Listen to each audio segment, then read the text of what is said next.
मित्रों प्रणाम। आज जिस परिप्रेक्ष्य में, जिस वातावरण में हम रह रहे हैं, सच में वह आकाश का बड़ा दुश्मन है।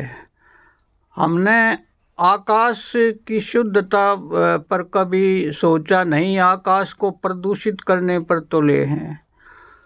तो दोस्तों, जैसे हम बाहर का आकाश देखते हैं और इसको प्रदूषित कर दिया है, आज तो हम रात में उठें और चांद तारों को देखें तो वो तारे भी बड़े धूमिल नज़र आएंगे, असल तो नज़र ही नहीं आएंगे।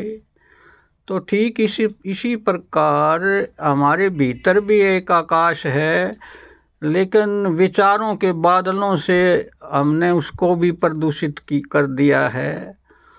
तो ये एक बहुत ही अहम मुद्दा है कि जीवन में जो भी महत्वपूर्ण है वो आकाश से आता है और आकाश कभी अस्वीकार नहीं करता। जैसे आप एक बॉल लें और दीवार पर उसको फेंकें तो दीवार उसको वापस हमारे पास भेज देती है। क्रिया और प्रतिक्रिया आपस में विरोधी होती हैं, तो ये लॉ है। तो इसी प्रकार जब हम कोई बॉल को आकाश में फेंके तो आकाश कभी रिएक्ट नहीं करेगा, वो उसको स्वीकार कर लेता है।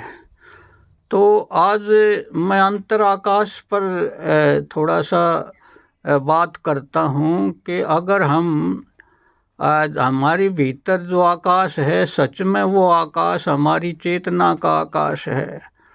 ओम खम ब्रह्म एक सूत्र है कि जो ब्रह्म है वो इनर स्काई की तरह है, लेकिन हमने विचारों के बादलों से उसको पोल्यूट कर दिया है। अगर हम उस पोल्यूशन को फ्री कर दें और अंतर आकाश में कोई बादल विचारों का न रह जाए, तो उस प्योर जो कॉन्शियसनेस से हमको हमारे भीतर इंस्पायरेशन आएंगी, विजडम ड्रॉप्स आएंगे, हीलिंग फोर्स आएगी।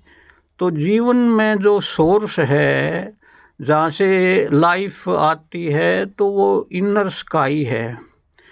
तो इनर स्काई पर हम उसको हम बहुत इग्नोर किए हैं। कोई उसकी सिग्निफिकेंस, उसका महत्ता को नहीं बताता। तो फिर कभी जो अंतर आकाश में खो जाने का नाम ही तो मेडिटेशन है, उस आकाश को दोबारा क्लीन करने का नाम ही तो भक्ति है।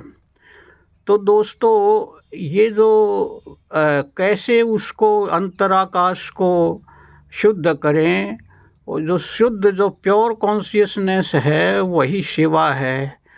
और जो शिवा जो अंतराकाश है उसको क्लीन करने की जो पावर है, वो माँ भगवती जो कुंडलनी कहते हैं जिसको, जो सोई हुई है, अगर उस कुंडलनी को जगा के हम उससे प्रेयर करें कि हे माते, मेरे भीतर जो ये पोल्यूशन है अंतराकाश को जो ढके है उसको क्लीन कर दो, तो दोस्तों उसको पावर है, वो मिनटों में क्लीन कर देती है।